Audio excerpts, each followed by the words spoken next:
In the last lecture, we started discussing about the chemical and physical properties of nucleic acids. We discussed two properties. One was absorbance and the second one was density. Absorbance is used to find out the concentration of nucleic acids, the yield of nucleic acids and the purity of nucleic acids in the sample. Density is used to find out the GC content in the DNA sample and how many highly repetitive sequences or what percentage of the genome is highly repetitive in a particular DNA sequence. In this lecture, we will be discussing some other properties of the nucleic acids, that is how nucleic acids behave when they are denatured is the next property that we are discussing in this lecture. So the third property that we'll be discussing here is denaturation. DNA denaturation is the process whereby hydrogen bonds that hold two strands together weaken and finally break. The denaturation can be biologically induced and it can also be non-biologically induced. Biologically induced denaturation is at the time of replication when the DNA strands they open up and on the parent DNA strands, daughter DNA strands are synthesized. At the time of transcription, a transcription bubble is created on which the RNA polymerase enzyme copies the template strand into the RNA strand. Then at the time of DNA repair also, DNA strands are opened, the DNA is repaired. So these categories, they fall under biologically induced denaturation. Now denaturation can also be non-biological, like denaturation by heating or by providing temperature, denaturation by certain chemicals, denaturation by low salt concentration. Now low salt concentration removes ions that stabilize the negative charges on the two strands, thereby denaturing DNA. So low salts can be used, temperature can be used. Apart from temperature, certain chemicals can be used, organic solvents like dimethyl sulfoxide or commonly DMSO and formamide, they can also break hydrogen bond between DNA strands, thereby denaturing a DNA molecule. So denaturation can also be defined as the conversion of a double-stranded DNA into two single-stranded molecules.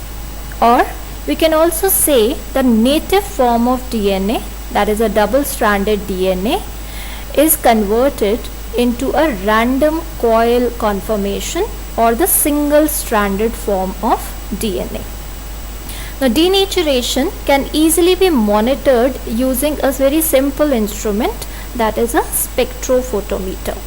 Now in the last lecture we discussed about the property that is absorption, and I told you that free nitrogenous bases, they absorb maximum ultraviolet light at 260 nanometers.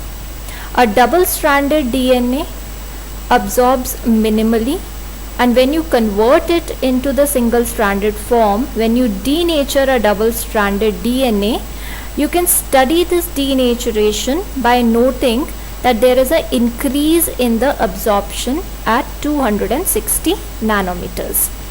So if a standard double-stranded DNA sample is set to 1 unit at 260 nanometers, what we find is that when the DNA denatures, there is an increase of approximately 37% in the absorption at 260 nanometers. So we can monitor denaturation by noting down increase in the ultraviolet absorption at 260 nanometers, where the double-stranded DNA will give you minimum absorption, and when it is converted into the single stranded form, when the nitrogenous bases are comparatively free, when you compare it to a double stranded DNA, they absorb more ultraviolet light at 260 nanometers. There are different methods to denature the DNA. The first one, which we will also be using in the laboratory, is temperature. Now temperature can be used to denature the DNA or to melt the DNA molecule. We also call denaturation as melting of DNA. So this is a reversible change. You can heat the DNA strand, you denature it, you gradually cool the DNA, you will renature or reanneal the DNA molecule. Now temperature can be used to denature the DNA molecule. And how do we study the effect of this temperature? How do we monitor whether the DNA has been converted into the from double stranded into the single stranded form? We plot a curve. So on this curve, on the x-axis we will take temperature, on the y-axis we will take relative absorbance relative to what we get at the room temperature. So relative absorbance is taken at the y-axis, temperature is taken at the x-axis. So you have a double stranded DNA solution, you take it at room temperature and you set the absorbance value as 1 unit, and then you start heating the sample. You've noted the value of absorbance at room temperature, or you set the value of absorbance to 1 unit at room temperature, and then you start heating the DNA sample. Now when you go to 40 degrees Celsius, you go to 50 degrees Celsius, you go to 60 degrees Celsius, 70, 80, 90. Suppose you are heating the sample, and initially after every 10 degrees Celsius, you again check the absorbance at 260 nanometers. Now what we find is that DNA remains very stable up to at least a temperature of 80 degrees Celsius. So the absorbance value, the relative absorbance at a particular temperature divided by the absorbance value you got at the room temperature, that relative absorbance value will remain almost constant, which states that DNA is still in the double stranded form and it has not started converting into the single stranded form.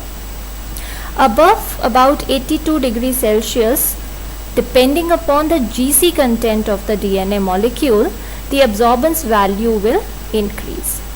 And there is just a range of 6 to 8 degrees Celsius where the rise can be seen. So if it starts say about around 83-84 degrees Celsius, you will find this rise up to 89-90 degrees Celsius, and then again this will become a constant value.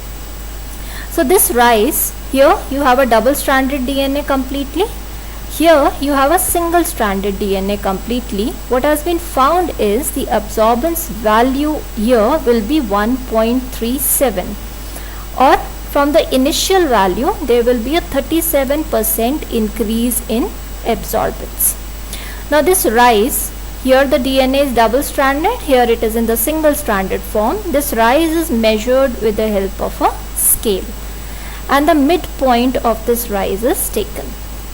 The midpoint is then extrapolated to the x-axis and we get the value in degrees Celsius. This value is known as Tm, where Tm stands for melting temperature.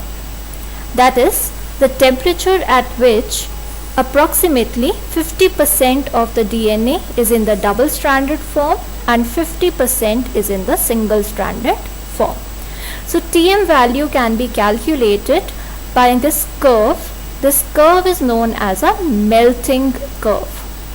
So a melting curve is a curve that is plotted between temperature at the x-axis, absorbance at the y-axis, What we note in this curve is DNA is a very stable molecule. Up to about 82 degrees Celsius, the DNA will remain in the double-stranded form. Above that temperature, the DNA will start melting, and that melt can be monitored by noting increase in ultraviolet absorption. So this TM value basically varies from one DNA sample to another DNA sample.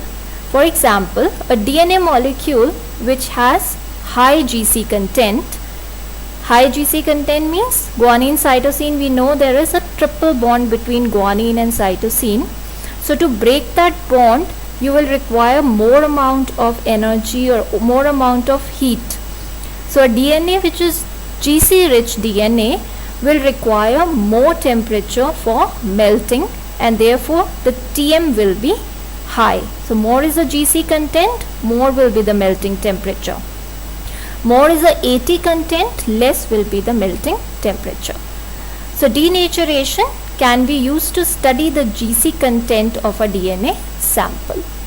The melting temperature or TM is equals to 4 degrees Celsius multiplied by guanine plus cytosine plus 2 degrees Celsius multiplied by adenine plus thymine. So one way that we can denature and we can study the denaturation of a DNA sample is by heating the DNA sample.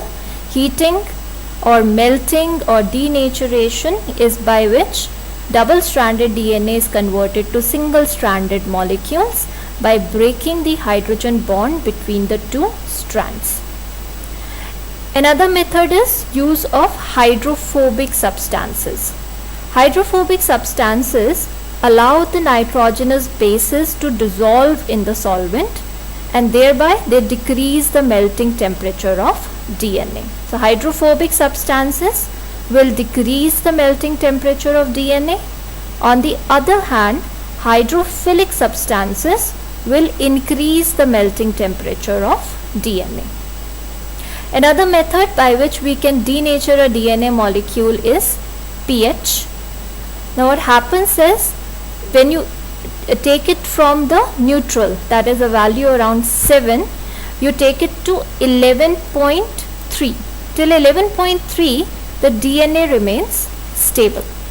Above 11.3, the hydrogen bonds disrupt, that is hydrogen bonds break, and the DNA will be totally denatured. So 11.3, above 11.3, the hydrogen bonds will get disrupted and the DNA will denature. When you take this pH to about 13, hydrolysis of DNA sample takes place. The nitrogenous bases will be free and they will give you maximum absorption at 260 nanometers. Now if you go towards the acidic side, what happens is, till pH 4, between pH 4 and 7, the DNA will remain stable. Approximately at pH 4 or below, the glycosidic bonds which are present between sugar and purines, this glycosidic bond breaks and purines will be released from the DNA. Such DNA is called as depurinated. So DNA depurination takes place at pH approximately 4, and at pH approximately 1, all the phosphodiester bonds, that is a bond between sugar and phosphate, and the glycosidic bonds, that is between sugar and rest of the bases, they will all break and the DNA will completely hydrolyze. So pH 1 breaks all the phosphodiester and the glycosidic bonds. pH 4 depurinates the DNA sample by breaking glycosidic bond between sugar and purines. pH above 11.3 leads to denaturation. pH approximately 13 leads to hydrolysis of DNA. On the other hand, RNA gets hydrolyzed around pH of 11. Now DNA is more stable at alkaline pH. The reason is that it does not contain 2' hydroxyl. The sugar present in DNA is 2' deoxyribose, that is at the 2' position of that pentose sugar, OH group is not present. So DNA therefore is more stable at alkaline pH because it does not contain the 2' hydroxyl for base catalyzed hydrolysis mechanism. But what happens at high pHs? At high pH there is more concentration of negatively charged OH ions, hydroxide ions. These hydroxide ions pull hydrogen from DNA towards it and makes it deprotonated. But when we talk about RNA is uniquely unstable in alkaline conditions. The reason is that there is a hydroxyl group present on the second position of the sugar, that is ribose. So RNA is unstable in alkaline conditions because bases can easily deprotonate the hydrogen from hydroxyl group that is present on the 2' carbon atom. Another method to denature DNA is ionic strength. Now DNA, if we dissolve in distilled water, it will spontaneously denature. That is due to repulsion between the negative charges of the phosphate group present in DNA. Salts, on the other hand, they will stabilize DNA molecule by neutralizing the negative charge of the phosphate groups. So the negative charge of the phosphate group is neutralized, DNA gets stabilized, and therefore more heat or more temperature is required to break the DNA molecule, and therefore melting temperature will be higher. So if salts are stabilizing the DNA molecule, the melting temperature will be higher. Another important property of nucleic acids, that is solubility. RNA or ribonucleic acids have polar group, that is a 2' hydroxyl group present on the ribose sugar. So at the ribose sugar second position there is a hydroxyl group present. This hydroxyl group is a polar group and therefore it is more soluble in aqueous solutions. Because it is more soluble in aqueous solutions, it is more reactive or it is less stable. On the other hand, DNA at the 2' position has a non-polar group, that is 2' H. Because of this non-polar group, it is hydrophobic in nature. That means it will be less soluble in aqueous solutions, or it will be less reactive and it will be more stable. So RNA is more reactive, therefore less stable because of the polar hydroxyl group present at the second position of sugar.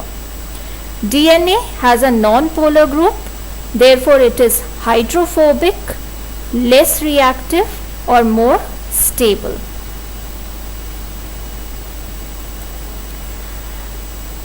Another property is the size of a nucleic acid molecule. How to determine the size of a nucleic acid molecule?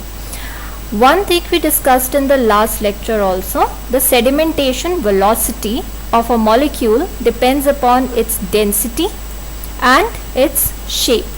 That is, if the molecule is more dense, it will quickly sediment down upon centrifugation, and also the globular molecules sediment faster than the linear molecules.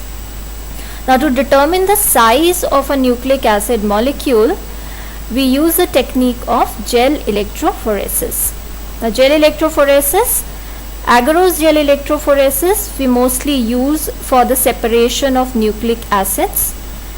Polyacrylamide gel electrophoresis we mostly use for the separation of proteins. So agarose gel electrophoresis can be used to separate molecules that are 5 million to few thousand base pairs. On the other hand, polyacrylamide gel electrophoresis can be used to separate molecules that are 2 to several hundred base pairs. As nucleic acids are longer molecules, we use agarose gel electrophoresis for separation of nucleic acids. The nucleic acids have an overall negative charge, and that negative charge is proportional to its size. So they will migrate from the negative electrode towards the positive electrode, or they will migrate from the cathode towards the anode. Now, how to determine the size? We prepare an agarose gel and we have to load our sample whose size we have to determine, but in presence of a molecular weight marker. So markers are of known size molecules that we run, and these molecules are separated according to their sizes. Smaller molecules running far away from the well, and larger molecules they remaining closer to the well. So you separate these molecular weight markers on the basis of their size by running on the agarose gel, electrophoresing it, and on the second well you load your sample whose size you need to determine. So when you run this sample, it will form a band at a particular position. This can be compared to the band of the known size molecules that we've already run in the first well. So by comparing it, you can know the approximate size of the sample that you are studying. This is one way to find out the size of a nucleic acid molecule. Another method by which we can find out the size of nucleic acid molecules is by electron microscopy. By electron microscopy, DNA is visualized on a grid. So there are grids like this, and these grids are of known sizes, and the size of the DNA molecule can be estimated by comparing it to the size of the grid. So by electron microscopy and by gel electrophoresis, we can find out the size of a nucleic acid molecule. So these are some more properties of nucleic acids. Absorbance and density we discussed in the last lecture. In this lecture we discussed about the denaturation of nucleic acid sample. We discussed about the solubility of nucleic acids, and we discussed about the size of nucleic acid sample. Thank you.